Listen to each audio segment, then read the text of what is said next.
भोजन के अंत में क्या पीना? फिर पानी तो नहीं पीना, 1.5 घंटे तक तो नहीं पीना, तो कुछ पी सकते हैं। तो भागवत जी ने 3 चीजें बताई हैं, उसके लिए पूरा सूत्र लिखा है कि भोजन के अंत में सबसे अच्छी चीज जो पीने के लिए है वो है छाछ, वो है मट्ठा, दही का तक्रम।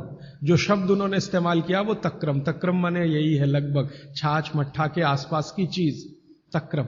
वैसे तक्रम की उन्होंने परिभाषा दी है कि दही को खूब अच्छे से मथने के बाद उसका मक्खन जो निकल गया तो मक्खन निकालकर जो बचा वो तक्रम, मक्खन रह गया तो वो लस्सी।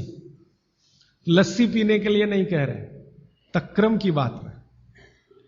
तो आप भोजन के बाद जो सबसे अच्छी चीज पी सकते हैं वो है छाछ, वो है मट्ठा। मट्ठा शब्द एकदम अच्छा है, हिंदी का शब्द है, शायद आप सब समझते हैं। गुजराती हैं तो छाछ आप अच्छे से समझते हैं। तो छाछ पिए हैं या मट्ठा पिए, ये सबसे अच्छी चीज। दूसरी सबसे अच्छी चीज उन्होंने बताई है वो है दूध, दूध दूसरी सबसे अच्छी चीज। और तीसरी सबसे अच्छी चीज बताई है फल का रस, कोई भी फल का रस, लेकिन वो कह रहे हैं मौसमी फल का रस। जिस मौसम में जो फल आता है उसका रस, माने मौसम के विरुद्ध के फल नहीं। आज का मौसम आम का नहीं है तो आम का रस अभी पिए तो नहीं चलेगा। आज का मौसम गन्ने के रस का है तो गन्ने का रस ही पिए। थोड़े दिन के बाद संतरे के रस का मौसम आ जाएगा तो संतरे के रस का। भागवती जी कहते हैं कि जो चीज प्रकृति ने जिस समय में प्रचुर मात्रा में उपलब्ध कराई हो उसका रस। तो आप ये कहें कि कोल्ड स्टोरेज से लाया हुआ संतरा और उसका रस निकाला या मौसम्मी का रस, ये सर्वनाश करेगा, सत्यानाश नहीं, सर्वनाश करेगा। वो ये कहते हैं कि भगवान ने और प्रकृति ने आपके शरीर के हिसाब से सारी चीजों को सेट किया है।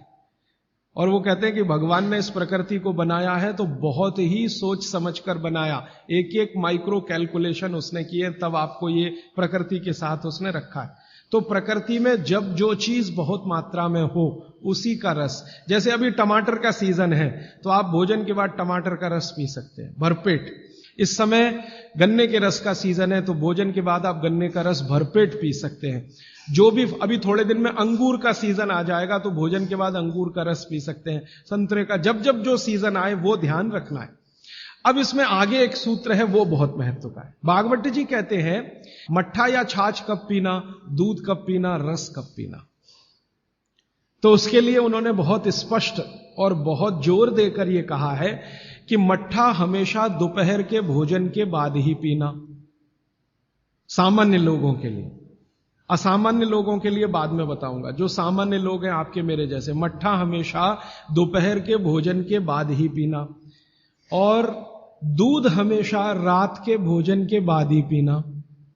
दूध माने शाम को 6-7 बजे के भोजन के बाद ही पीना। और जूस हमेशा सुबह के भोजन के बाद ही पीना। सुबह का भोजन माने नाश्ता। भागवत जी ने नाश्ता शब्द कहीं नहीं इस्तेमाल किया है, सुबह का भोजन, आप उसको नाश्ता कैसे। तो सुबह के भोजन के बाद जूस, दोपहर के भोजन के बाद मट्ठा, और रात के भोजन के बाद दूध। और वो ये कहते हैं आगे के सूत्र में कि इनका क्रम उल्टा सीधा मत करना कभी। माने सुबह के भोजन के बाद दूध पी लिया, रात के भोजन में जूस पी लिया या मट्ठा पी लिया। वो कहते हैं ये उल्टा क्रम आप मत करना। क्यों नहीं करना? तो आगे वो एक्सप्लेनेशन देते हैं, वो ये है बहुत महत्व का, कि हमारे शरीर को मट्ठे का पाचन होने के लिए जो रस की जरूरत होती है, रस माने एंजाइम, जो एंजाइम या रस की जरूरत होती है वो दोपहर को ही होते हैं पेट में। इसी तरह हमारे शरीर में दूध का पाचन होने के लिए जो रस की जरूरत पड़ती है या एंजाइम की जरूरत पड़ती है वो सूर्यास्त के बाद ही होते हैं, या सूर्यास्त के समय ही उनकी उत्पत्ति शुरू होती है। और जो रस और एंजाइम की जरूरत जूस पचाने के लिए है वो सुबह ही होते हैं। इसलिए आप नियम बना लो, ब्रेकफास्ट में जूस, लंच में मट्ठा छाछ और डिनर में दूध। बच्चों को भी यही नियम, बड़ों को भी यही नियम। अब आप कहेंगे हमारे बच्चे तो स्कूल जाते हैं दूध पीकर जाते हैं, तो बदल दो, जूस पीकर भेजो या पिलाकर भेजो।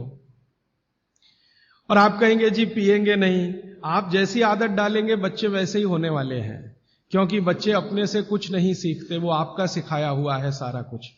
तो अब तक आपने बच्चों को दूध पीने की आदत डाली है, आज से माफी मांग लो कि गलती हो गई हमसे। अब हम आपको चाहते हैं कि आप जूस पी के जाओ।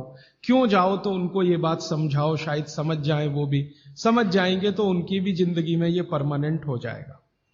सुबह के नाश्ते के बाद जूस पीना, दोपहर के भोजन के बाद मट्ठा, रात के भोजन के बाद दूध, ये सूत्र है।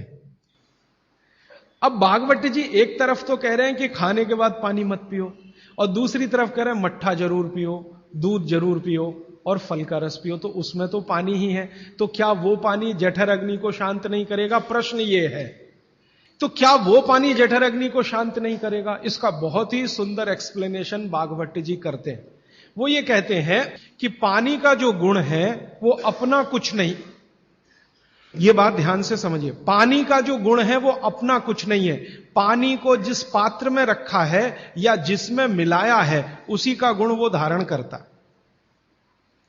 आपने एक पुराना गाना सुना है, पानी रे पानी तेरा रंग कैसा, फिर आगे है जिसमें मिला दो उस जैसा।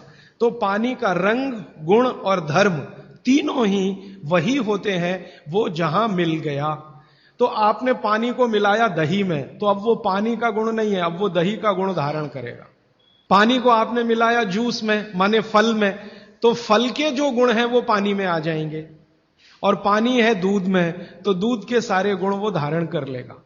तो पानी अगर सीधा पी रहे हैं इंडिपेंडेंट, तब उसके अपने गुण धर्म होते हैं। लेकिन मिलाया हुआ पानी जब भी किसी वस्तु के साथ आप पिएंगे तो उस वस्तु का गुण पानी में आएगा। इसलिए मट्ठा पीने को खुली छूट है, पेट भर के पीजिए।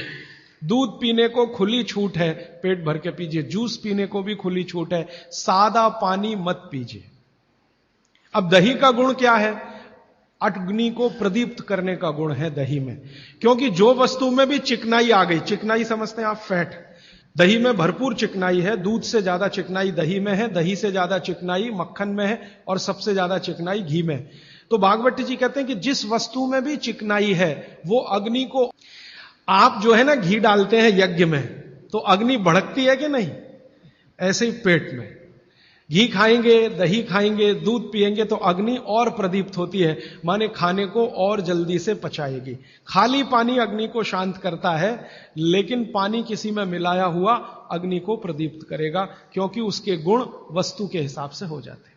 कभी भी कोई गर्म चीज आप जैसे ही खाते हैं, कोई भी गर्म चीज, चाय पिया या कॉफी पिया या गर्म दूध पिया या गर्म खाना खाया, तो पेट फिर वही काम पे लग जाता है। क्या काम है पेट का? पहले ज्यादा गर्म वस्तु को पेट के तापमान पर लाता है पेट। आपका पेट का तापमान वही है जो मुंह का है, और बगल का तापमान मुंह का तापमान में थोड़ा अंतर रहता है, लगभग 1 से 1.5 डिग्री। तो पेट का तापमान लगभग 39 से 40 डिग्री के आसपास है।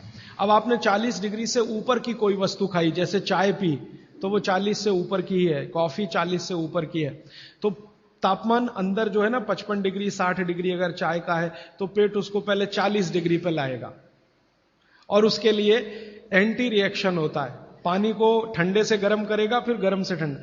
तो ये काम में जब तक पेट लगा हुआ है, तब तक आपने कोई ठंडी चीज खा ली, जैसे उन्होंने कहा आइसक्रीम खा ली, कॉफी के बाद आइसक्रीम खा ली।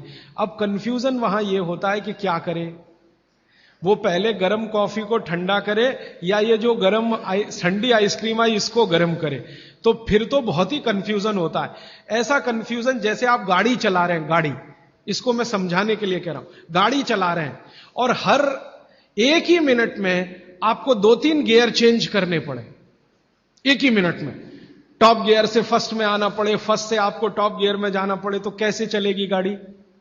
झटका देगी, तकलीफ देगी। ऐसे ही पेट में है कि पेट का एक गियर पड़ा हुआ है, वो गर्म कॉफी को ठंडा करने में लगा हुआ है, तब तक आपने आइसक्रीम खा के अब पेट को गियर चेंज करना पड़ेगा तुरंत, तो इसमें हो जाएगी समस्या।